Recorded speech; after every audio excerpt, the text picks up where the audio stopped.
একটি ময়ূর চুলা তৈরি করেছি, কিন্তু এবার আমি এমন একটি ময়ূর চুলা তৈরি করব যেটি সবাইকে অবাক করে দিবে। আমরা ছোটবেলা থেকেই মাটির চুলা দেখে বড় হয়েছি, আর এখনকার মানুষেরা ডিজিটাল চুলা দেখে বড় হচ্ছে, আর ধীরে ধীরে হারিয়ে যাচ্ছে এই মাটির চুলাগুলো। সেই হারিয়ে যাওয়া অনুভূতি থেকে আজ এই পথে আসা। যার কাছে এই তিনটি জিনিস রয়েছে সে জীবনে অবশ্যই সফল হবে। কথা বলতে বলতে আমার এখানে ময়ূরটি কিন্তু তৈরি করা হয়ে গেছে।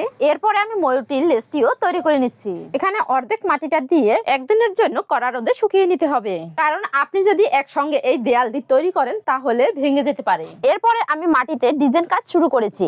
একবার দেখুন ময়ূরের ডিজাইনটা। আমি ময়ূরটির প্রতিটি অংশে খুব যত্ন সহকারে কাজ করেছি, যাতে প্রতিটি অংশ দেখতে একটা জীবন্ত লাগে। এই ময়ূর চুলাটিতে রয়েছে দুটি মুখ।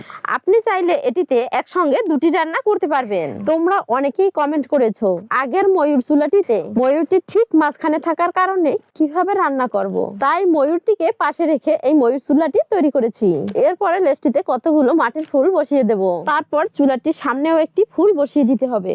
এবার লেজের বাড়তি মাটিটাকে কেটে আমি লেজটি তৈরি করে নেব। ভিডিওটি এ পর্যন্ত ভালো লেগে থাকলে অবশ্যই একটি লাইক ও কমেন্ট করবেন। দেখুন ময়ূরের লেজটা দেখতে কত সুন্দর লাগে। একটা একটা করে আমি রেখাগুলো দিয়ে নিয়েছি। এখন পাখাগুলো তৈরি করব। দেখো বন্ধুরা, আমার এই ময়ূর চুলাটি তৈরি করতে 7 দিন পর্যন্ত পরিশ্রম করতে হয়েছে, কারণ আমার কাজগুলো তোমরা এত ভালোবাসো তার মূল্য কখনোই দিতে পারবো না। তাই আমি তোমাদের কাছে একটি অনুরোধ করব, ভিডিওটি সম্পূর্ণ দেখে একটি শেয়ার দিয়ে দিও, তাহলে আমি পরবর্তীতে আরো সুন্দর সুন্দর ভিডিও নিয়ে চলে আসতে পারবো। শুধু মাটি আর শান্ত একটা বিকেল, ধীরে ধীরে তৈরি হচ্ছে সুন্দর একটি শিল্প। প্রতিটা ডিজাইন হাতে, প্রতিটা অংশ যত্নে। এই হলো আমার ময়ূর চুলা। এটা শুধু চুলা নয়, ভালোবাসা আর সম্মানে। দেখলেন তো, সাধারণ জিনিস থেকেও অসম্ভবকেও সম্ভব। মেহমান যাওয়ার সময় আমি যা করি। থাক তয় গেলাম, আসাফা জান তয় ভালো থেন।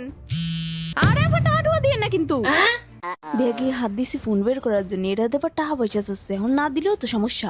এই যে না অব্বা আফা ছোট্টারে দেন আবার বড়টার জন্য দিতে যাইন না।